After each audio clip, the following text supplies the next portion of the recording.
Welcome, Paul. Thank you. Muchas gracias. Buenos días, Guadalajara. Yo soy Paul Erickson. Mi empresa es Management One. Yo soy un director de las ventas de mi empresa. And now, solamente English.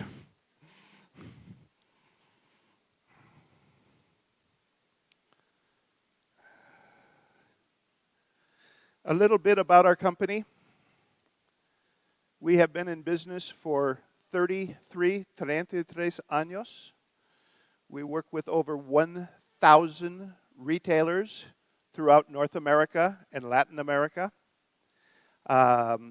We help, simply put, what we do is we help them be more profitable by teaching them how to gain better control of their inventory. And we do this without any contracts, without any agreements. It's month to month.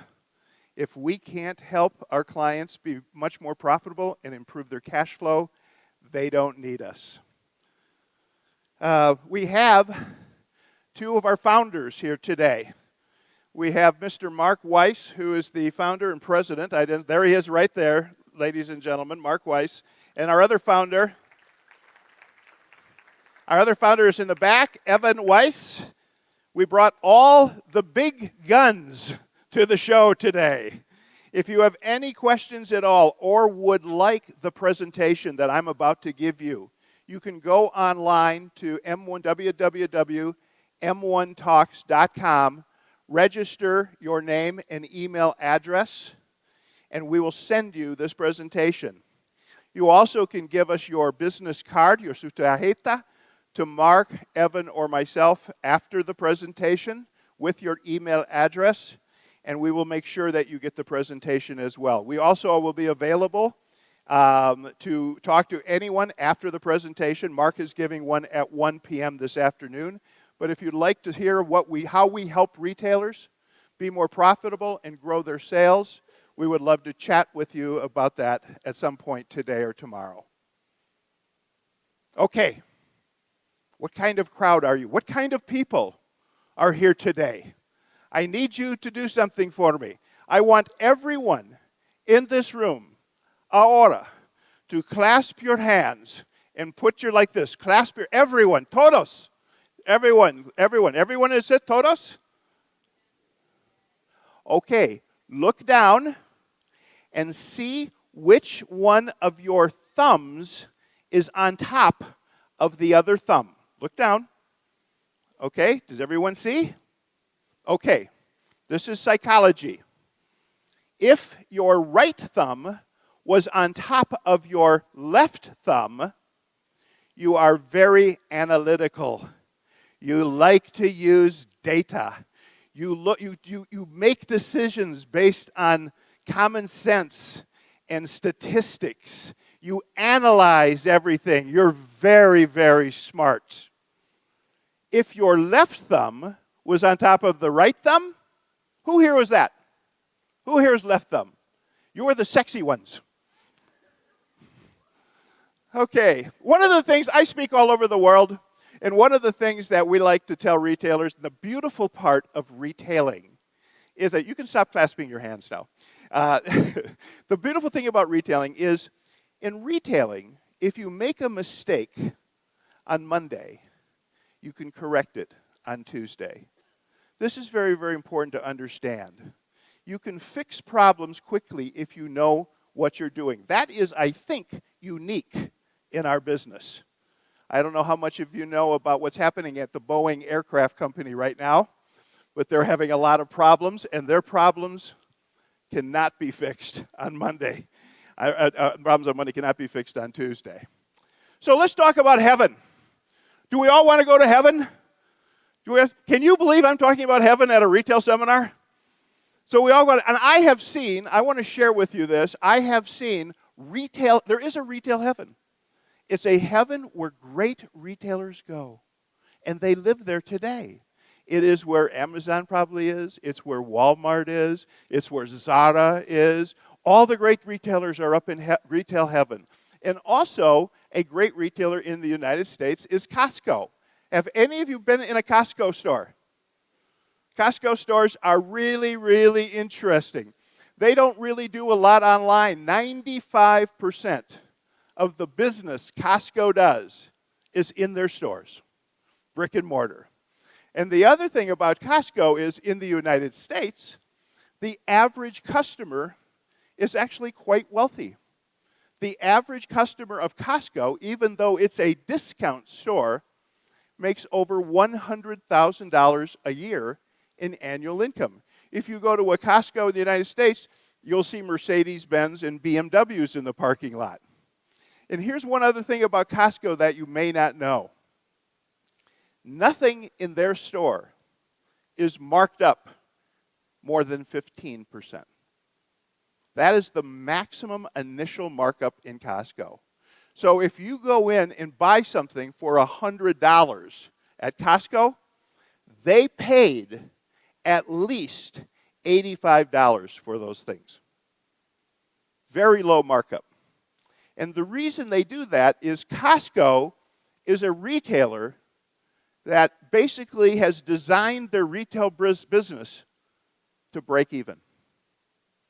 They actually have not designed their retail business to make money, to be profitable.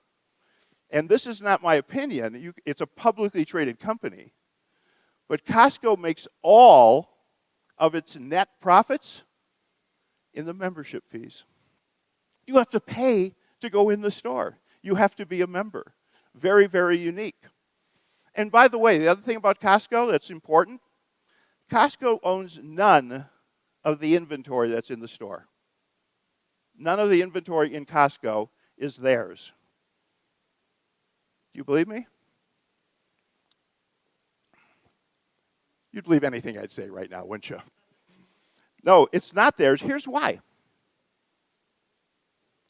Costco turns over rotación, their inventory, so fast that it comes in and is gone before the invoice is ever paid. And so if they haven't paid the invoice, it's not theirs yet, correct?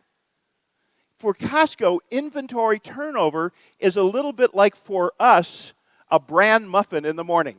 In and out quickly. Not good? Not good on that one? No? Okay. And by the way, here's an important thing about Costco. Every time a customer goes into Costco, it is a visit, but it is a voyage of discovery. Because Costco's inventory turns over that fast, you're always going to find something new. You're always going to see something you didn't intend to buy.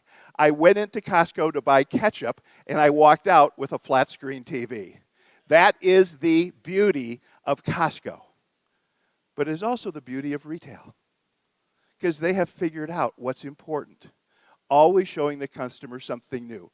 And in retail, Costco and all the other retailers in retail heaven know that controlling their inventory is truly the heart of the business.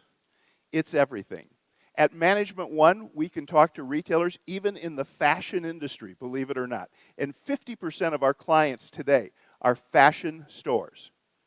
And we can talk to people looking at what we do, and we find that some of them don't even get 2 turns a year on their inventory.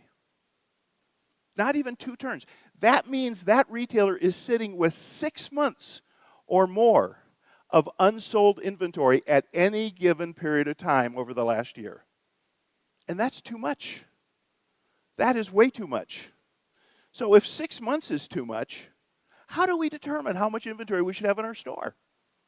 How do we go about determining the right amount? Well, to do that, I have a little exercise that I'm going to share with you. I have a pen store.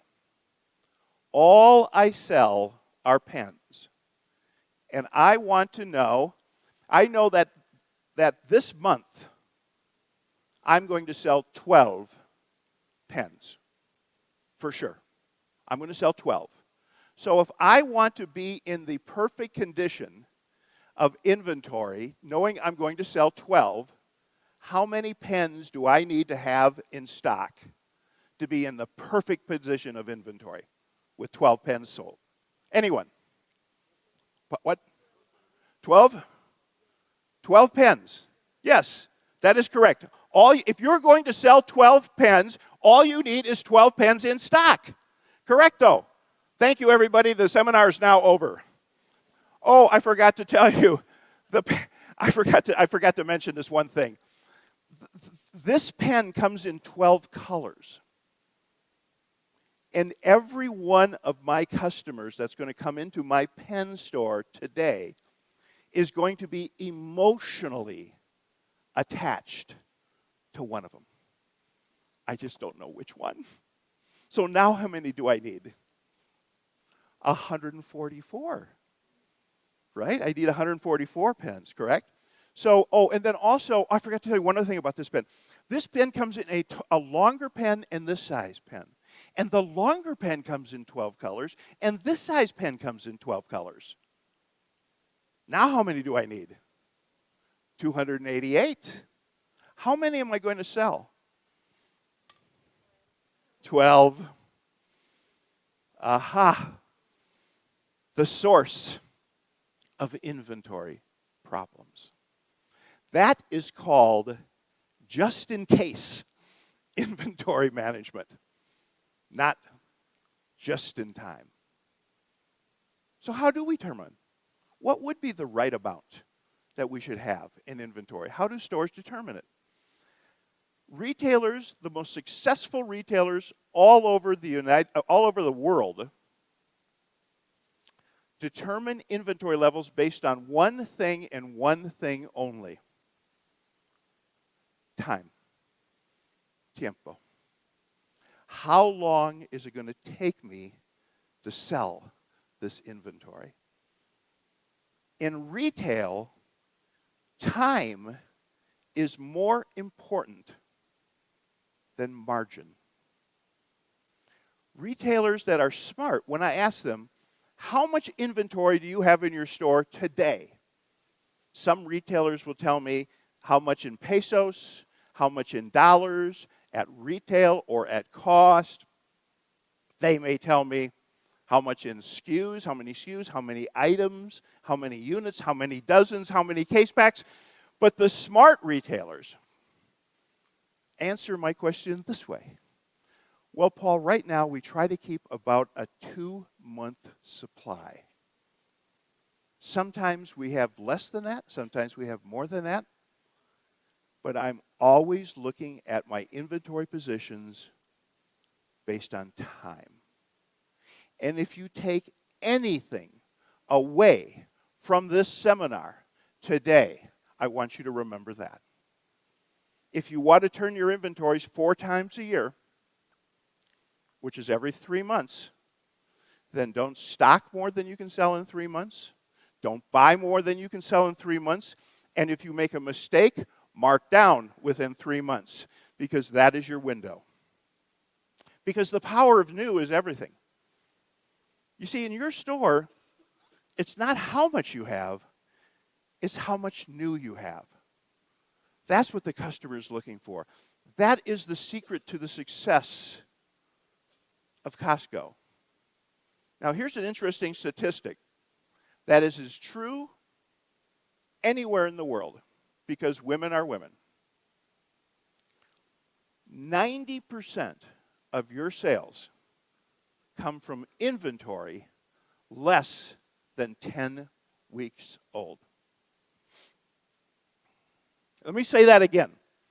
90% of all sales come from inventory less than 10 weeks old. We need to understand the short shelf life that your inventory has. We need to recognize that and buy accordingly, and we should be taking markdowns within that period. This is critical. The longer it sits, the less likely you are to sell it. In fact, in that same study, it was found that 50% of the business you do come from inventory that arrives during the month and is sold during the same month and is never posted up to an end-of-month inventory position. And we all know this is true. What's the most fun part of our business? unpacking new merchandise, bringing it out. All the employees are excited. It's new. I'm going to talk about the chemical effect that new has on customers a little bit later on in this presentation. Inventory turnover. Rotación de su inventario. It is the key indicator of how well you're doing as a retailer. Inventory turnover doesn't even show up on your P&L because accounting does not take into consideration for your store how fast you sold it. They're simply looking at the margin. So let's talk about this for a second. Let's take 2 turns as an example and what that really means. So 52 weeks in a year. So 2 turns would be that you're selling your inventory every 26 weeks, correct? 52 divided by 2. Well, what does that mean? 26 weeks to sell something in your store. If you have, and this may not be your store, this could be categories, but what does that really mean? Today is January 15th. So anything that arrives today, that is shipped into your stores today, when will it sell if you're on a 2-turn rate? Will it sell this month? No. Will it sell in Febrero? No. Marzo? No. Abril? No. Mayo? No. Junio? No. It will sell on July 15th. It came in today. You have to pay for it in 30 days, but you realize no money back until this summer.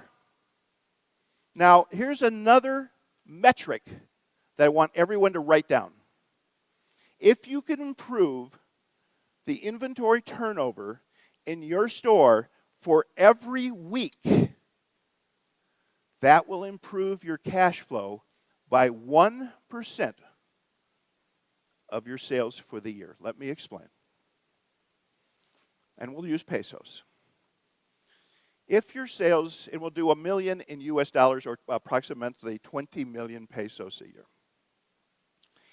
If we could, by doing some things that we're going to talk about at this seminar today, just increase what the item that comes in today, if we can just get it to sell in July 7th, if your store does 20 million pesos a year, that will improve your cash flow by 200,000 pesos.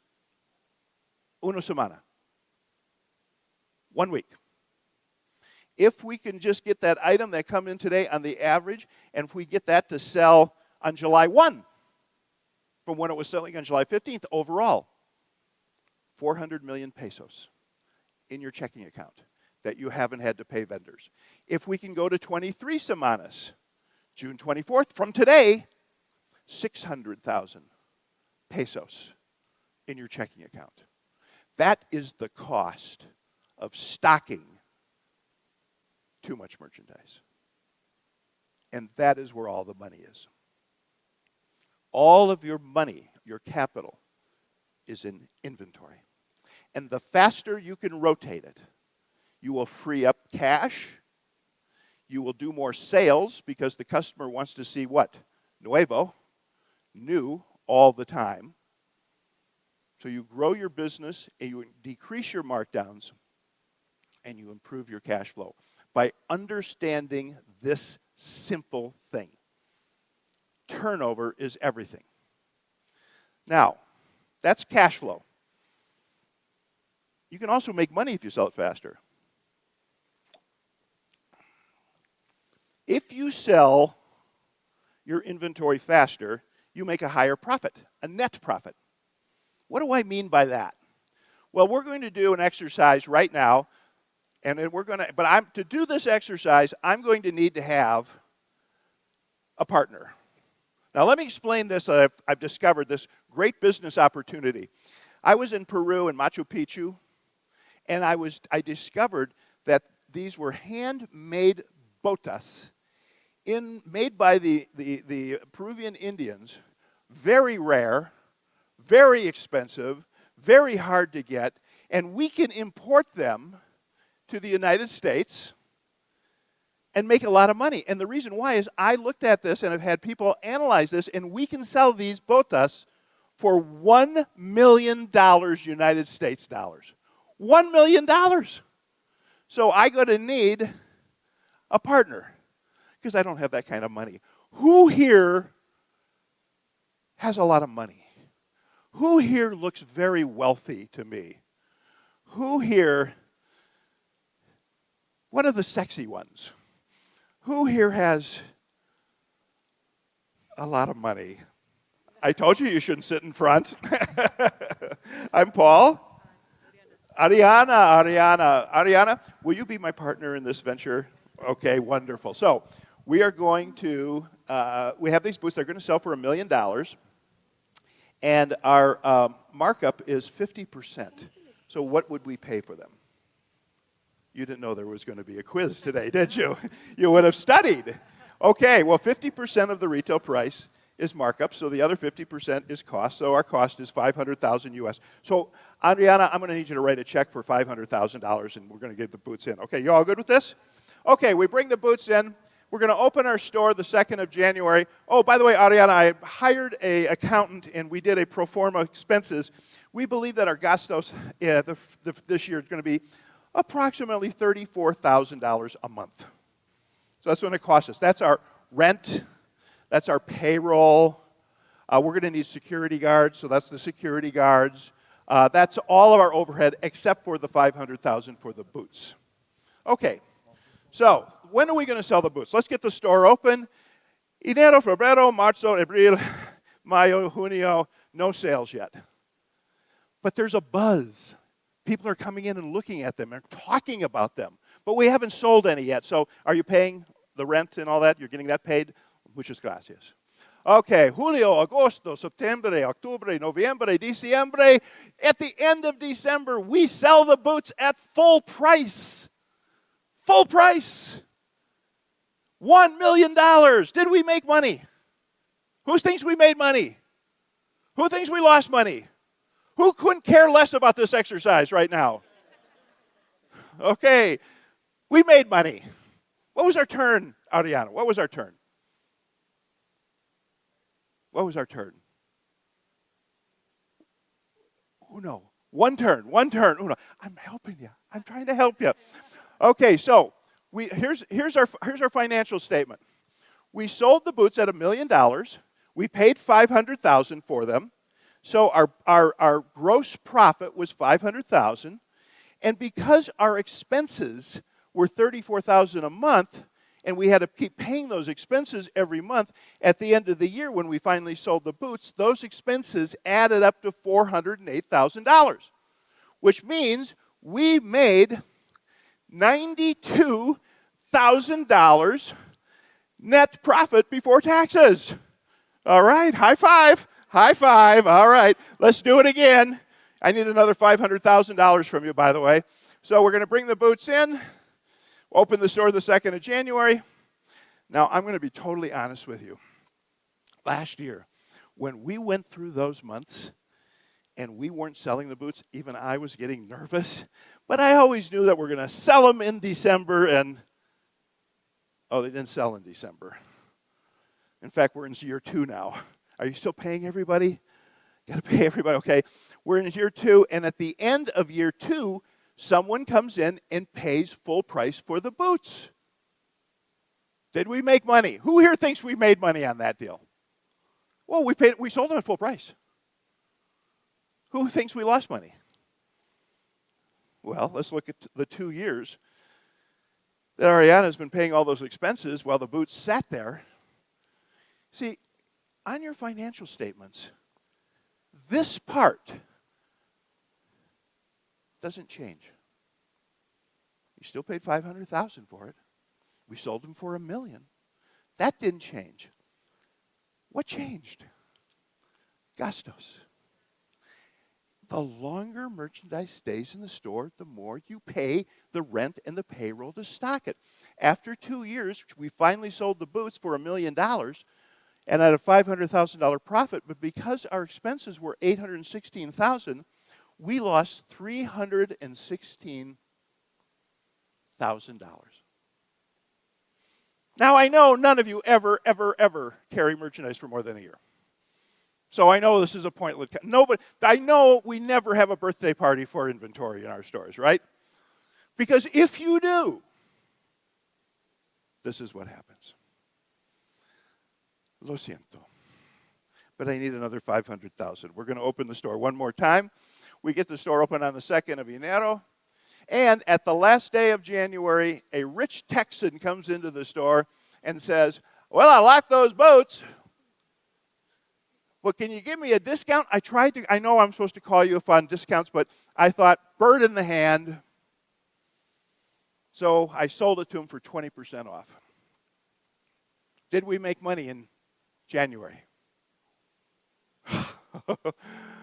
Well, we lowered the price, lowered the profit, but 1 month rent, payroll, and all our expenses was $34,000. And we made over $250,000.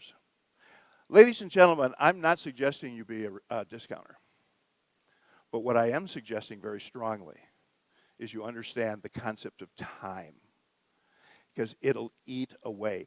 Your profits are in your inventory. And it's very, very important to know that. Now, I want to talk a little bit about markdowns. I think we need to understand that sometimes the lowest price isn't always the best price to mark down. So I'd like to talk to you about a little bit about human psychology. Because human psychology, we as human beings, and I love psychology because I think our business, retail, has a lot to do with psychology. And if you understand that, you'll understand that as human beings, we will expend 3 times the energy to avoid a loss than to gain a win. We hate losing. And anything you can do as a retailer to lower that feeling that they're losing in your store, the better off you'll be. So when you mark down merchandise, don't say how much it's being marked down. Tell them how much they're saving. Tell them they're saving this much. Did you ever go into a grocery store and at the bottom of the receipt, I don't know if they have this here in Mexico, but in the United States it's very common, you saved $38 by shopping with us today. Why would they do that? They're reinforcing a positive. Reinforce positives with your customers, and saving is one of them. And I would hope the idea of selling merchandise in the fashion business off, selling it on sale as a percentage off has to stop. It has to stop. And here's why. Number one, it's super irritating for your customers who are already math challenged, and now you're making them do another calculation. Right, Ariana? And number two is it's belly gross. It's dangerous. It's very, very dangerous to be marking things percentage off. Why? Well, let me ask you a question. Anyone in this room on heroin right now? Anyone on heroin? Any heroin users? Yes, the 2 people in the back. Thank you for your honesty. I appreciate that. This is the weirdest seminar you ever went to, isn't it? It's like heroin. Percentage off is an addiction. And you can't kick it once you start it. It's like heroin or cocaine or alcoholism or anything else. Because the first time, and I've been told this, I don't know, but the first hit of an illegal drug, I've been told, is the best. And after that, the user is always looking to recreate that feeling. And they have to have more and more and more. And with the consumer, discounts, rebajas, are the same.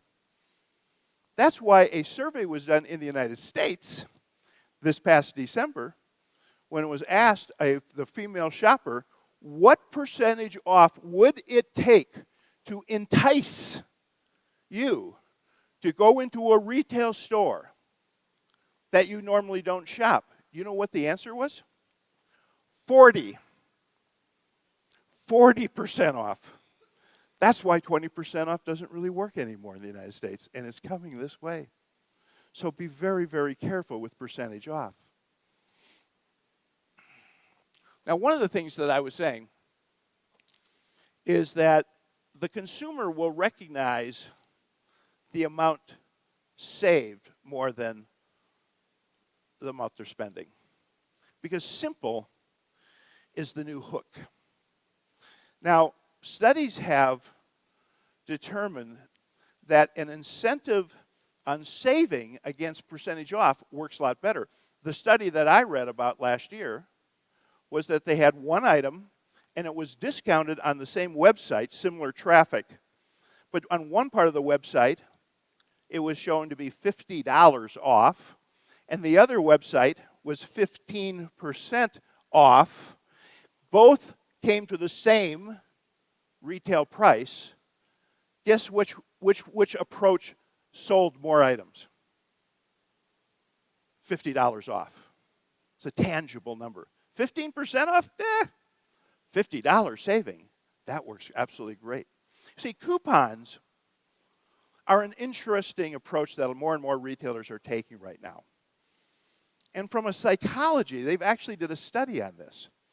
When the consumer receives a coupon, they actually have an increase of 38% on the level of oxytocin. Oxytocin is a chemical in our brain that when invoked creates empathy, creates good feelings, happiness. It's a really, really good thing. And so 38% increase in oxytocin when somebody receives a coupon, and an 11% increase in happiness. I got a coupon. I'm happy. I'm so happy.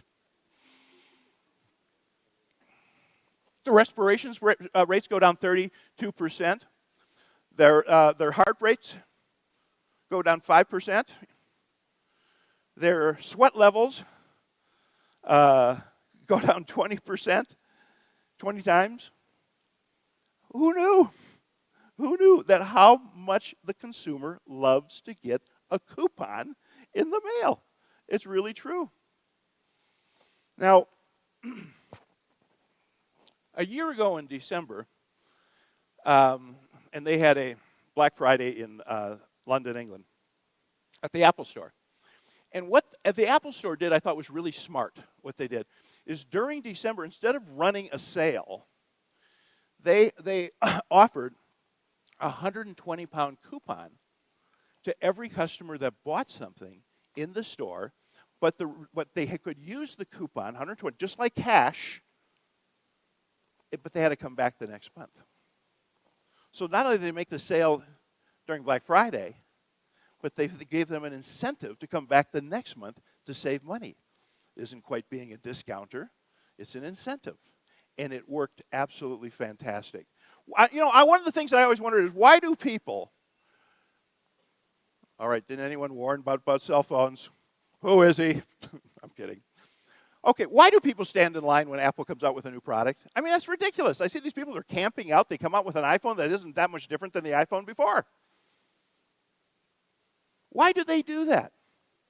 They do that because, and this gets back to the whole idea of new, that when they are exposed, to the consumer, to newness, when they think they're going to benefit somehow from buying something that's new, it triggers another chemical in our brain called dopamine. And that's similar to oxytocin. This has all psychologically been verified. Everything revolves in your store on newness. On newness, how you display, how you present inventory. I do a whole presentation on this, on how important it is to communicate to the consumer that this is a new product never seen before, exclusive in your town, just arrived. You need to create enthusiasm around your new products and tell them it's new. They don't know. They need to be told. And by the way, do you have this in Mexico? Do you have the pretty little old grand lady giving away free samples at grocery stores? Do you ever see that? I mean, when she gives away pizza, I can't resist. But every time I get it, I feel like so guilty. I mean, I go, oh, it's delicious. And then she looks at me. Aren't you going to buy something? That's actually a technique. It's called the principle of reciprocity. you give them something for free, then most people feel they need to do something reciprocal, buy something. And it is a huge, huge incentive for your customers to buy something in your store. All right, we're going to talk about markdowns, and we're going to give you some truths about markdowns. Very important. The first truth when you mark down merchandise. You need to explain to your customer why it's marked down. In other words, never, ever, ever just slap a sale sign on a rack. Because if you do that, then you invite having every interaction with your customers be kind of like a mini bazaar of negotiation. Well, Francisco, I see that was on sale. When's that going to be on sale? Because you never told them why it was on sale. So tell them why. End of season, discontinued item, special purchase, weekend promotion. I don't care, but tell them why you marked it down. Very, very important. If you have a markdown problem in your store, or a slow turnover problem, worse, it's not because you buy all the wrong merchandise. It's because you buy too much merchandise. You're not understanding that you have to be buying small quantities on a regular basis because you only have 10 weeks shelf life. And so small quantities all the time have small invoices, easier to pay, and the merchandise is always newer. And if you have a markdown problem or a cash flow problem or a carryover problem or a slow turn problem, it's because you buy too much merchandise, period. Because the only other reason is that you don't know what you're doing. And you do. You understand your customer. You know your customer. You just have to not buy 144 pens. Number 3, the first markdown is the cheapest markdown. Has everyone ever heard of this concept? Your first markdown is the cheapest markdown. Now, when I first heard about this when I was a young lad, I thought this meant, well, I got a dress in, it was $120. It's not going to sell. So if I recognize a mistake quickly, I could probably mark it down to $99, and it'll go like that. In season. That's not what this means. If your first markdown is your cheapest markdown, it must work. It must work. Because once you know you have a mistake, forget about making money. That's gone. Now you think about cash flow. Too many retailers are so concerned about margin that they take small markdowns in hopes that'll sell, and that becomes the worst case scenario in the fashion business. Have you ever walked into a store and seen an item, $120, $99, $79, $69, $30? Oh my God, it's a horror story. It's horrible. You know why that retailer had to do that? Because they were so concerned about margin that they didn't think, I need to get my money back right away. Markdown should be taken out in the back and shot in the head and killed on sight and get your money back right away. It's not a zero-sum game. If you do it quickly, you get your money back quickly, and now you can buy something to replace it that will sell better. Plus, if you're worried about a markdown image, being super careful and cautious about how much you mark down creates a markdown image, because all of a sudden you'll discover a third of your selling floor is stuff marked down. And if you mark it down hard and quick, if that $120 dress, if you know in your heart, in your corazón, that dress will not sell unless I go $49.99, that's your markdown. $49.99. Because I want my money back right now. And I want it gone. And you know why you won't have a markdown image? You know what your image will be? Oh my God, I have to go in that store all the time because they always bring in new, something to entice me. But some days I get lucky and I find a dress that was $120 for $49.99.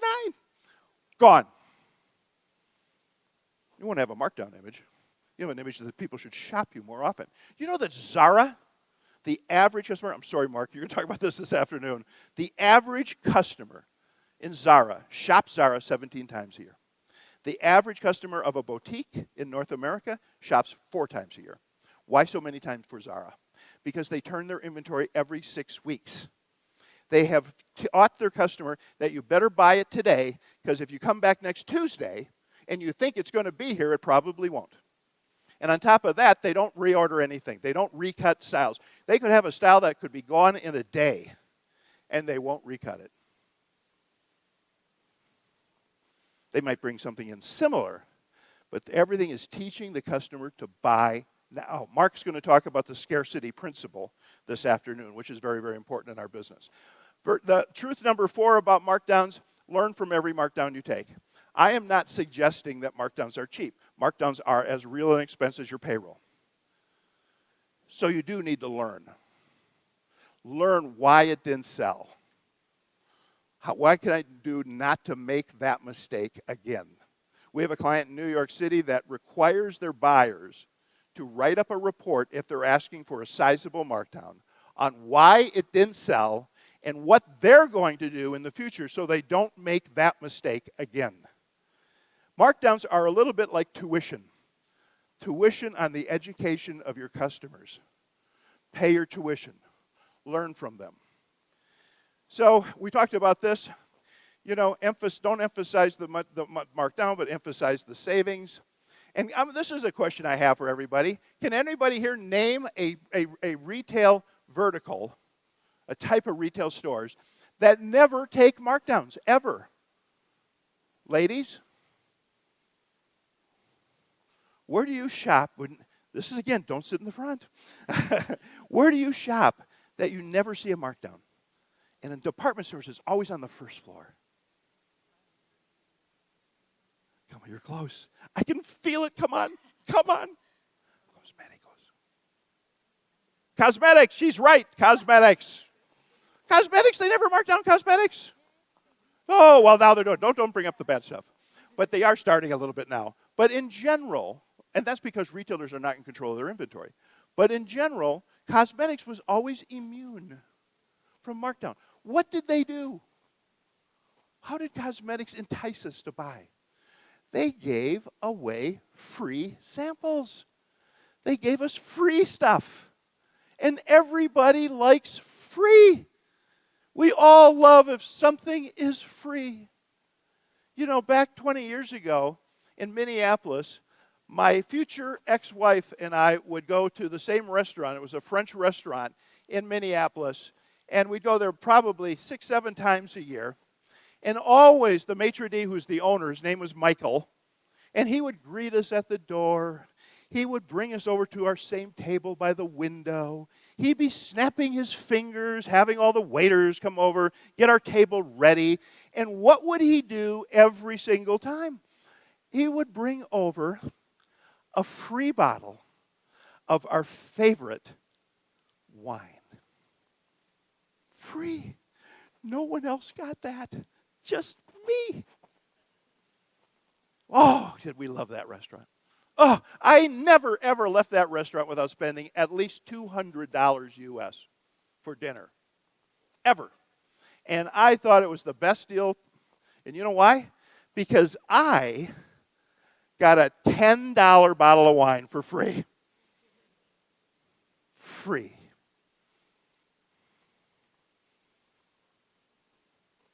Don't be afraid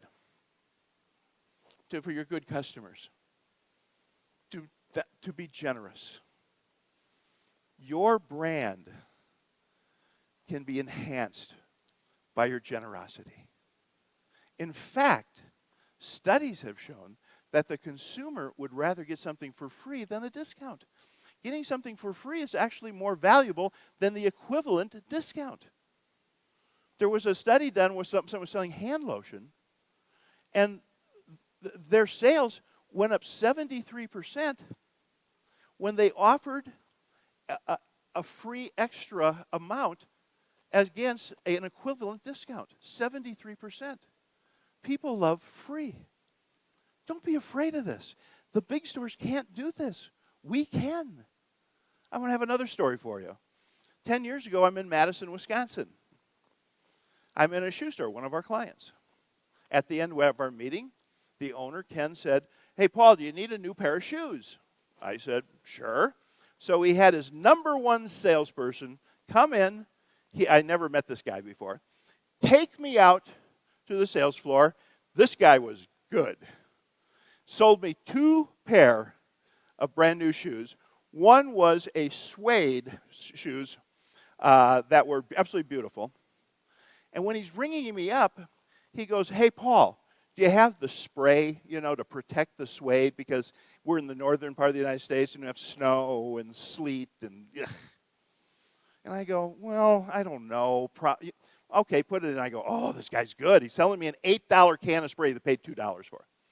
And he goes, "Hey, Paul, would you like some, like these insoles you can put on, the shoes to make the shoes more comfortable?" And I go, "Yeah." And he goes, "We can put these insoles underneath. You won't even see them, but you'll feel them. It's like walking on air." I go, "Oh, my God, this guy's an unbelievable salesman." I put him in there. He's ringing it up, and I have the receipt, and I'm ready to sign. I go, "Hey, Morty, you forgot to put in the spray and the insoles." And you know what Morty told me? "Why would I do that? Why would I do that? You just bought $600 worth of shoes at full price. Why would I nickel and dime you? That's on the house." Wow. You know why I know that had an effect on me? He didn't know that I didn't live in that town. He just thought I was a friend of the owners. He had never seen me before. His approach was, you don't sell a guy a car once, you sell him a car every 2 years. His approach was, I'm going to try to keep this guy as a customer. And you know how that affected on me? That happened 10 years ago, and I'm still talking about it today. Don't be afraid to do that. It will really help. Now, I'm going to talk a little bit about making money. How's everybody doing? Okay so far? Okay, so I'm going to talk a little bit about making money because one of the things that I look at in terms of profitability is I'm old-fashioned. I look at the making money as the difference between what we paid for an item and what we sold it at, right? And, that's not the way retailers figure out their profit. We have this weird way, because one of the things that we don't understand is that our profits and our cash flow are all tied up in our inventory. And so what I want to do is go through a P&L and talk to you about some of the problems that you might have on a P&L. Because here's a problem on a P&L. The most misleading number that your accountant gives you is something called cost of goods sold. It is an incredibly misleading number. And I'm going to tell you exactly why. So let's go through an accounting statement. So let's just say it's $1 million store. So let's do our accounting, some very basic GAAP principles. Our beginning inventory is $250,000.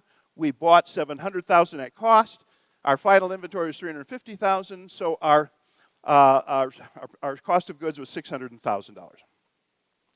Our sales were $1 million. Less cost of the merchandise $600 leaves us a gross profit of $400, and then our gross profit minus our expenses are $350, and we made $50,000. That's how P&Ls are created, essentially. Okay? Now let's take those same numbers and follow the money. Let's follow the cash. Same numbers. Cash in, cash out. Cash out is our purchases, $700,000. Our expenses, $350,000. Our sales are cash in. Our expenses and our purchases are cash out. And those same numbers that we showed that retailer made $50,000 profit and paid a tax on, actually had no money in their account and still owed the vendors $50,000, what they were still working to get caught up on. But they were making money. How could that be? Where's the problem here? Does anyone know the problem? There's one problematic number on here. And that problematic number is that one. Purchases. They bought all that inventory, they hadn't sold it, and they pay a tax on it. I haven't sold it yet, but you're going to pay a tax on it. You don't have any cash to pay tax, but you're going to pay a tax on the unsold inventory. That's why cost of goods sold is a misleading number. You should always look at cost of goods purchased. Cost of goods sold, if you received 20 items and 5 months later you sold 5 at full price, what would your cost of goods sold be? Super good. What would your cost of goods purchased because you had to pay for 20?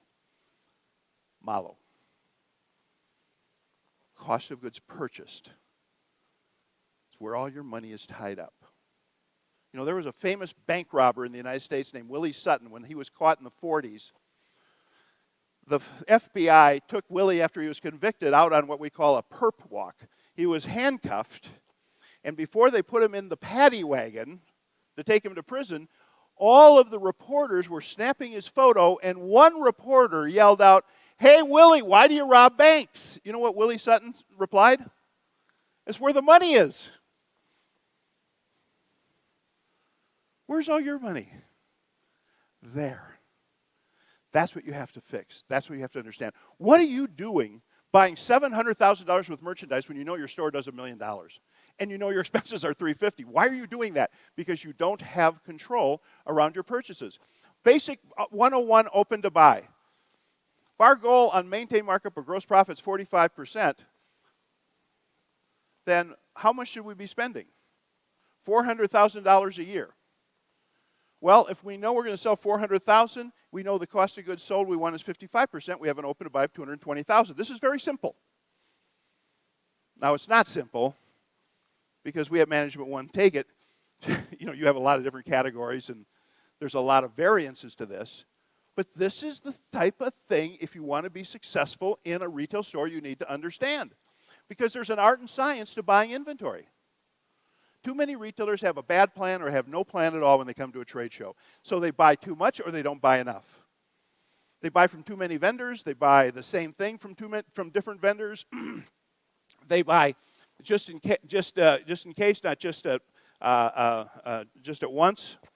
And they do this over and over again. Never correct the problem. Now, there's an old definition of what's insanity. And the definition of insanity is doing the same thing over and over again, but expecting a different result. To fix this, you have to change. And you have to be more in control. And you have to understand what open to buy is. Open to buy is simply a financial framework around your purchases. And your business is all about investing in inventory. And so the first step to better control of inventory, increase your sales, turn your inventory faster, unleash cash, grow your business, pay yourself more money, achieve your goals, is to start with a plan and open to buy. Because it is a guide for how much you should be buying and when to receive it, and it's done at a category level. And it creates benchmarks on how well we're doing, and we can make decisions from it. Because what we do at Management One is we do consultative open to buy. We don't just give you numbers. We have someone sit down with you and guide you, and you tell us how much you want to make, and we'll see if that's possible. And if it is, we'll create a plan so you're buying the right amount of inventory at the right time and not end with so much inventory that you pay taxes on excess inventory but have no cash. We go through that and help you.